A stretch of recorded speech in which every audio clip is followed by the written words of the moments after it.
Hey guys, welcome back to Landscape Alert, where this week we are going to be designing a dry riverbed. In fact, at the beginning of the video, I show you a bit of footage of just natural areas of water, essentially creeks and or rivers, to give you the sense of why I like to mimic them, because one, they're natural, and it really does make an area just that much more attractive to look at, especially if you have an area where you want to put something there. One, because you don't want to do a lot of maintenance, and or you are very busy and just aren't able to do it. And a dry riverbed can give you that area where it's super nice to look at, and at the same time it has low maintenance for you. So that's gonna be the goal for this video. Now, one of the things I should mention is going to depend really how much of space you have to play with, where you can do the size of your riverbed if you want to do like an area of xeriscape. Now, for this video, we are, imagining it's going to be the front of the house, and it's not very big, approximately 15 by, I believe, 20 feet, give or take, and that's kind of the area that we can play with. Of course, if your area is much larger, you can definitely adjust this, and the same goes if it's much smaller. Now, one of the things that I like to do is combine different sizes of stone, and what I'm doing here with the design is showing you in different colors. You'll have one that's more brown, a lighter gray, and a darker gray, to give you an idea of what I'm thinking in terms of the size of rock and or color. Now, one of the ones that I like to do is where you use different size of cobblestone. Now, there really is no one way to do a dry riverbed. In fact, if you were to go to, Google, Pinterest, Instagram, and so forth and so on, and you were to type, dry riverbed and landscape, you would get a ton of results. So there isn't really one way to do it, but there are some ways that you should not do. And at least for me, is where you have a lot of wood mulch, and then you have the dry riverbed. Now, the reason why I don't like to do it myself is because with mulch, even though it is easier to install at first, you will have a lot of maintenance down the line with different ways. If it's really windy or if it's really wet. If it's really windy, some of your mulch is going to blow away. If it's really wet, you are going to get a lot of weeds growing through because it's wood, and eventually it decomposes, and it has all those added factors of maintenance. I like to add somewhat of mulch next to dry riverbeds, and it's not like a clear rule. If you want to do it that way, that's up to you, but at least in my opinion, I like to add some mulch, but not too much of that wood mulch in itself. I also like to pair it up with bigger boulders. Now, in terms of materials, it's going to depend on where you live and what you have available to you.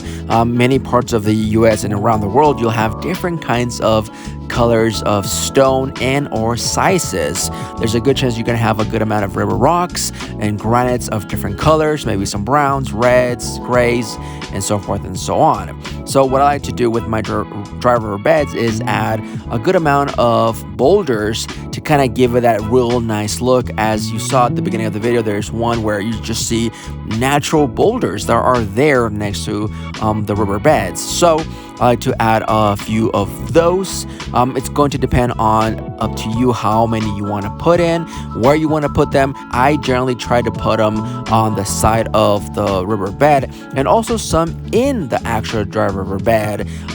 Some of the smaller ones, like thinner ones, it almost looks like it's kind of growing out of the ground, because it looks nice, and you also see that in nature.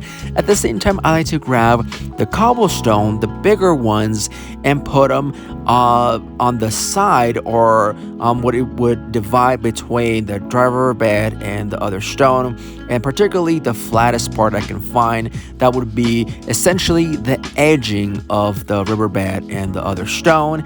Now, there are again different kinds of methods and or ways. One of the methods I like to use is the same cobblestone. If you are doing something like a 6 to 12 inch cobblestone, then you can use all that for the dry riverbed, or you can also get just the bigger stones that will outline the riverbed, and in between you can do a much smaller stone of different color. Now it could be something dark like a black granite, or maybe even a Mexican beach pebble.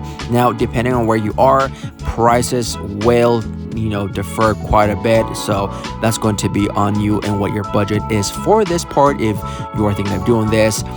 In this case, what I'm doing is I'm using those little squares that I've made to represent that's going to be the smaller stone. And also in between that, you'll see how there's some ledges there, where in this case I would like to do something like a ledge style of stone, maybe something like a Siloam stone or Siloam stone, maybe even a moss type of stone, where you have that, where it almost seems like it was just there naturally, and you have some of the smaller stone right there where it would mimic that water, or where the water was running. So I kind of, do a little bit of those. Maybe like the one in the riverbed is going to be the smaller stuff, and then some of the brown stuff will be the bigger one. So maybe like the 1.5 inches. And then I'll also do maybe some river rock that's going to be in between both of those. Maybe again, another 1.5 inches, or maybe even a 3/4 inch. Again, just to have different sizes of stone to have there. So now you kind of see how we're building up this area where we have those different things.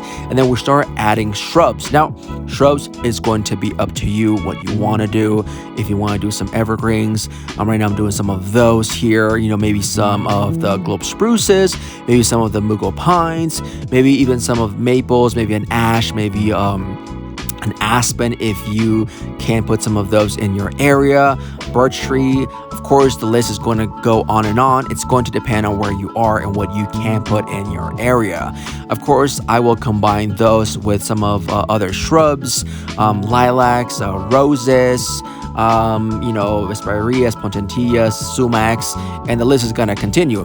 I'm not really giving a list this time around as to what specifics to this design, because it would be just helpful for you to kind of understand what in your area is going to thrive best. So if in your area you are able to, do a good amount of lavenders and you like lavenders, well, then go ahead. If you can't and you're going to do something maybe a bit more high desert type of thing, or just desert type of thing, that you can also do that as well. So that's going to be really up to you. And even if you could put some of those perennials in the dry riverbed to kind of mimic that sort of green sort of waterfall, I would definitely do that. Maybe something like a kinnikinnick. Now that's going to be my personal opinion. There are different kinds of perennials and shrubs, plants that you could put in there.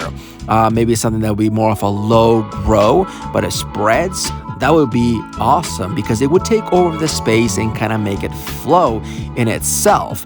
Now, that's some things that I'm thinking about over here. What are your thoughts on all of this? Any of this maybe works for you? Let me know in the comments what you are thinking about this, and if this is ideal for you, let me know.